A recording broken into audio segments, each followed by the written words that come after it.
ज्वालामुखी वैल्कनो। ज्वालामुखी व ज्वालामुखी मुख्यता में अंतर। ज्वालामुखी यह एक छिद्र होता है जिससे होकर पृथ्वी के अंदर का अत्यंत तप्त गर्म लावा, गैस, जल, चट्टानों के टुकड़ों से युक्त पदार्थ पृथ्वी की धरातल पर प्रकट होते हैं। ज्वालामुखीयता इसमें पृथ्वी के आंतरिक भाग में मैग्मा व गैस के उत्पन्न होने से लेकर धरातल के अंदर व ऊपर लावा प्रकट होने व ठंडा होने, ठोस होने की समस्त प्रक्रियाएं शामिल होती हैं। लावा व मैग्मा में अंतर। लावा यह पृथ्वी के अंदर का वह तप्त तरल पदार्थ है जो ज्वालामुखी के छिद्र से बाहर आ जाता है। मैग्मा यह पृथ्वी के अंदर का वह तप्त तरल पदार्थ है जो बाहर नहीं आ पाता, अंदर ही जमकर ठोस बन जाता है। अर्थात पृथ्वी के अंदर का तप्त तरल पदार्थ जब तक बाहर नहीं आता वह मैग्मा कहलाता है। ज्वालामुखी छिद्र से बाहर निकलने के बाद वही पदार्थ लावा कहलाता है। ज्वालामुखी उद्गार के कारण। पहला है प्लेट टेक्टोनिक्स। यह दो प्रकार के प्लेट संचलन से उत्पन्न होता है। पहला है जब दो प्लेट आपस में टकराती हैं।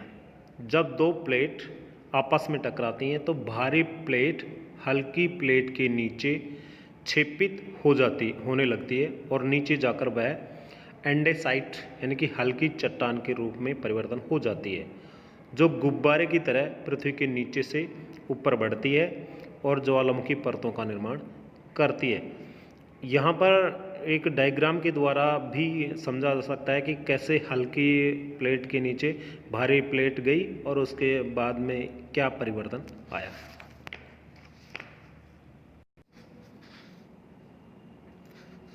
जब दो प्लेटें एक दूसरे से दूर जाती हैं यानी एक दूसरे के विपरीत दिशा में गति करती हैं, जब दो प्लेटें एक दूसरे से दूर जाती हैं तब इस क्रिया में भ्रंशन का निर्माण होता है, अर्थात उस स्थान पर दाब कम हो जाता है और अंदर के अधिक दबाव के कारण ज्वालामुखी उद्गार होता है, जो एक डायग्राम के द्वारा अच्छे से समझाया गया है कि प्लेट एक दूसरे से कैसे दूर जा रही हैं और बीच में कम दबाव का क्षेत्र बन गया ऊपर धरातल पर और नीचे आंतरिक भाग में अधिक दबाव के कारण वह लावा नीचे से ऊपर की ओर निकलने लग गया। नेक्स्ट है कमज़ोर भूपटल का होना। ज्वालामुखी का लावा कमज़ोर भूपटल को तोड़कर बाहर आ जाता है। तीसरा है भूगर्भ में अत्यंत ताप। यह उच्च तापमान भूगर्भ में पाए जाने वाले रेडियोधर्मी पदार्थों के विघटन, रासायनिक प्रक्रम व उच्च दबाव के कारण होता है। ज्वालामुखी के प्रकार। ज्वालामुखी के यहाँ तीन प्रमुख प्रकार का विस्तार से वर्णन करेंगे। पहला है जागृत ज्वालामुखी यानी एक्टिव वोल्केनो। इन ज्वालामुखियों से लावा, गैस, जलवाष्प, विखंडित पदार्थों का सदैव उद्गार होता रहता है, जैसे एटना और स्ट्रोम्बोली इसके उदाहरण हैं।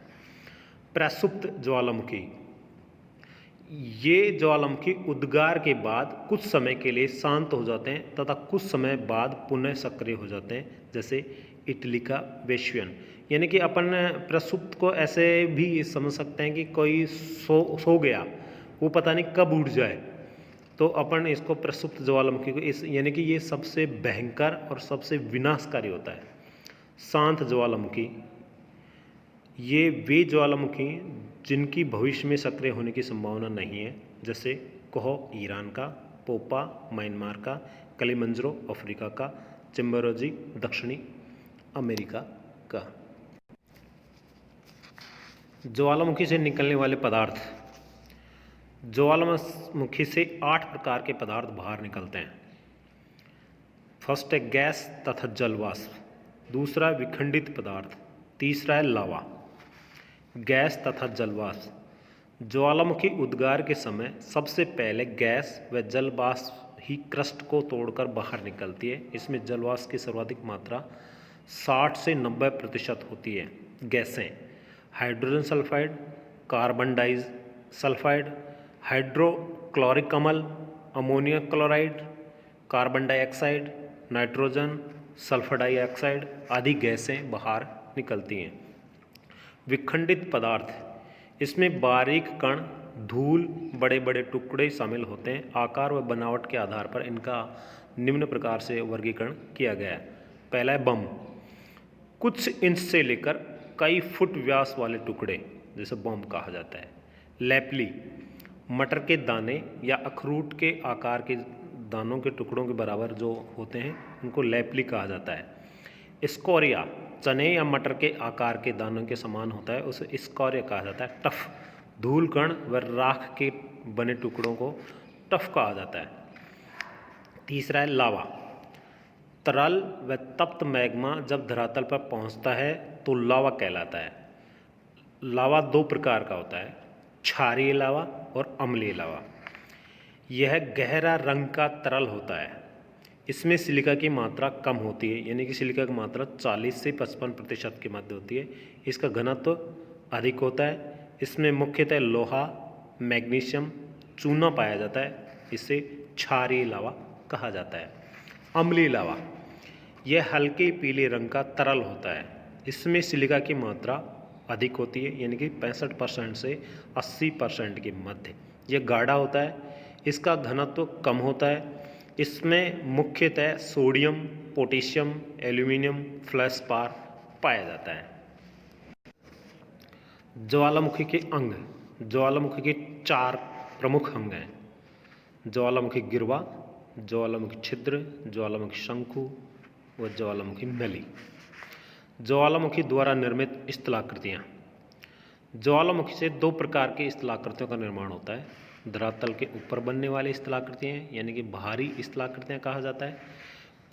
धरातल के अंदर या यूँ कहें धरातल के नीचे बनने वाली स्थलाकृति जो आंतरिक स्थलाकृतियाँ कहा जाता है।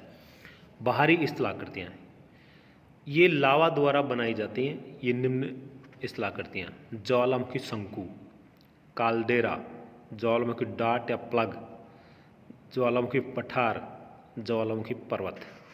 पहला है ज्वालामुखी शंकु।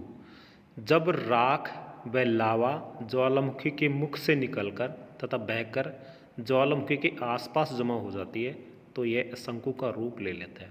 इसका निर्माण मुख्यतः 4 प्रकार से होता है: राख शंकु, मिश्रित शंकु, अम्लीय लावा शंकु, क्षारीय लावा शंकु। राख शंकु व सिंडर शंकु, विस्फोटकीय ज्वालामुखी द्वारा जमा की गई राख से बनने वाली शंक्वाकार आकृति को राख शंकु कहते हैं। इनकी ऊंचाई कम होती है तथा किनारे अवतल होते हैं। ये शंकु हवाई द्वीप में अधिक पाए जाते हैं।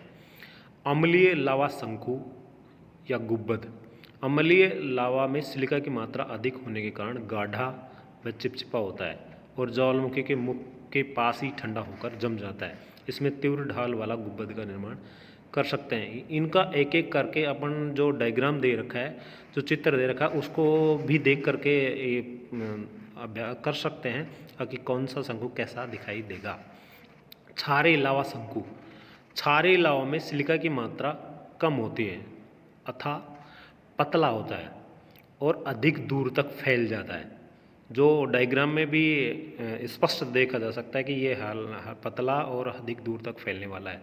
यह कम ऊंचाई व मंद ढाल वाले शंकु का निर्माण करता है। मिश्रित शंकु, ये सबसे बड़े व सबसे अधिक ऊंचे शंकु होते हैं। इनका निर्माण लावा, राख व अन्य ज्वालामुखी पदार्थों द्वारा होता है। काल्डेरा, तीव्र विस्फोट से शंकु का ऊपरी भाग उड़ जाता है या क्रेटर के नीचे धंस जाने से काल्डेरा का विकास होता है। वास्तव में क्रेटर का ही विस्तृत रूप है। क्रेटर ज्वालामुखी के मुख यानी कि शांत होने के बाद जब ज्वालामुखी शांत हो जाता है तथा ज्वालामुखी गिरवा में लावा ठंडा होकर जम जाता है और मुख एक गड्ढे का रूप ले लेता है, यह गड्ढा ही क्रेटर कहलाता है। ज्वालामुखी डाट या गिरवा, ज्वालामुखी के शांत होने पर उसके छिद्र में लावा भर जाता है, यही ज्वालामुखी डाट या गिरवा कहलाता है। ज्वालामुखी पठार, इसका निर्माण क्षारीय लावा के जमने से होता है क्योंकि क्षारीय लावा पतला होता है और बहुत दूर तक फैल जाता है, जिससे कम ऊंचाई व मंद ढाल के उच्च भाग का निर्माण होता है, यही ज्वालामुखी पठार बनता है, जो नीचे डायग्राम के द्वारा अच्छे से समझा जा सकता है। नेक्स्ट है ज्वालामुखी पर्वत। इसका निर्माण अम्लीय लावा के जमने से होता है, क्योंकि अम्लीय लावा गाढ़ा होता है और ज्वालामुखी मुख के पास ही जमकर ठोस बन जाता है। अतः एक उच्च व तीव्र ढाल की स्थलाकृतियों का निर्माण होता है। यही ज्वालामुखी पर्वत होता है, जो कि नीचे निम्न डायग्राम के द्वारा देखा जा। आंतरिक स्थलाकृतियाँ, ये वे स्थलाकृतियाँ जिनका निर्माण धरातल के अंदर मैग्मा के जमकर ठोस हो जाने से होता है। ये निम्न प्रकार की होती हैं: batholith, phacolith, lopolith, dyke, sill, laccolith. पहला है बैथोलिथ। यह आग्नेय चट्टानों का पिंड है। यह मैग्मा का भंडार है जो पृथ्वी के अंदर स्थित होता है। यहीं से मैग्मा ऊपर जाकर ज्वालामुखी के रूप में बाहर निकलता है, जो कि एक डायग्राम के द्वारा भी एक मोटी नली के रूप में अपन देख सकते हैं, जो एक लंबवत रूप में खड़ी हुई है। लेकोलिथ एक गुंबदनुमा अंतर्भेदी चट्टान है जो अन्य चट्टानों पर ऊपर की ओर दबाव डालती है तथा एक पठारी भूमि का निर्माण करती है। दूसरा है लेपोलिथ। इसमें मैग्मा धरातल के अंदर क्षैतिज रूप में तस्तरीनुमा आकृति में जमा होता है। फैकोलिथ जब चट्टानें मोड़दार अवस्था में होती हैं और मैग्मा अपनति व अभिनति के तल पर जमा हो जाता है, इस प्रकार की स्थलाकृतियों का निर्माण होता है। सील मैग्मा जब चट्टानों के बीच में क्षैतिज रूप में जमा होता है तो सील का निर्माण होता है। डायक इसका निर्माण दरारों में लावा के ऊर्ध्वाधर प्रवाह के कारण होता है। सील व डाइक में अंतर: सील में लावा प्रवाह क्षैतिज तल में होता है तथा डाइक में लावा प्रवाह ऊर्ध्वाधर तल में होता है।